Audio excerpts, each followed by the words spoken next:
કચ્છ જિલ્લામાં શિક્ષણ ક્ષેત્રની વાત કરીએ તો એક તરફ ઘણી શાળામાં એક શિક્ષક આખી શાળા ચલાવે છે તો બીજી તરફ એક શાળામાં 10 શિક્ષકો જોવા મળે છે। કચ્છ જિલ્લામાં શિક્ષણ ક્ષેત્રની વાત કરવામાં આવે તો કચ્છમાં સરકારી અનેક શાળાઓ આવેલી છે, પરંતુ ક્યાંક શિક્ષકોની ઘટ જોવા મળે છે તો ક્યાંક એક જ શિક્ષક આખી શાળાનું સંચાલન કરતા જોવા મળે છે તો ક્યાંક કોઈ આચાર્ય કે પટ્ટાવાળા પણ નથી જોવા મળતા। એ સરકારી શાળાનું સંચાલન એકમાત્ર એક શિક્ષક જ કરતો જોવા મળે છે તો બીજી બાજુ ખારોઈ જેવી શાળામાં 10 શિક્ષકો જોવા મળે છે।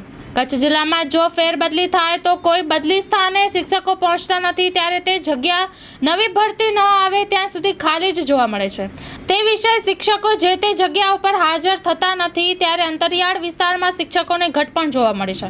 અમુક શાળામાં શિક્ષકો સરકારી પગારના સ્વાર્થ ખાતર જ નોકરી કરતા હોય તેવું પણ જોવા મળે છે। શિક્ષકના વ્યવસાય સાથે જો પ્રતિબંધ ના હોય તો વિદ્યાર્થીઓનું ભવિષ્ય ખતરામાં છે। આ બધા મુદ્દાઓ પરથી એક જ વિચાર કરીએ તો શિક્ષકોની ઘટ કે ફેરબદલીના કારણે ભારતના ભવિષ્ય સાથે ચેડા થઈ રહી હોય તેવું નરી આંખે નજરે પડે છે। सागर लक्ष्मी एग्रीसीड्स ना एरंडा बियारण स्टार्ट ऑन। લીલા લીલા છોડવાને એરંડા ભરપૂર, સુકારામાં ટકી રહે ને ઉપજ ભરપૂર। स्टार्ट ऑन एरंडा बियारण कॉस्मोस। લાંબી જાચેરી માળોમાં શક્તિ છે ભરપૂર, સુકારો ઓછો ને પાકે ઉપજ લખલૂટ। कॉस्मोस एरंडा बियारण।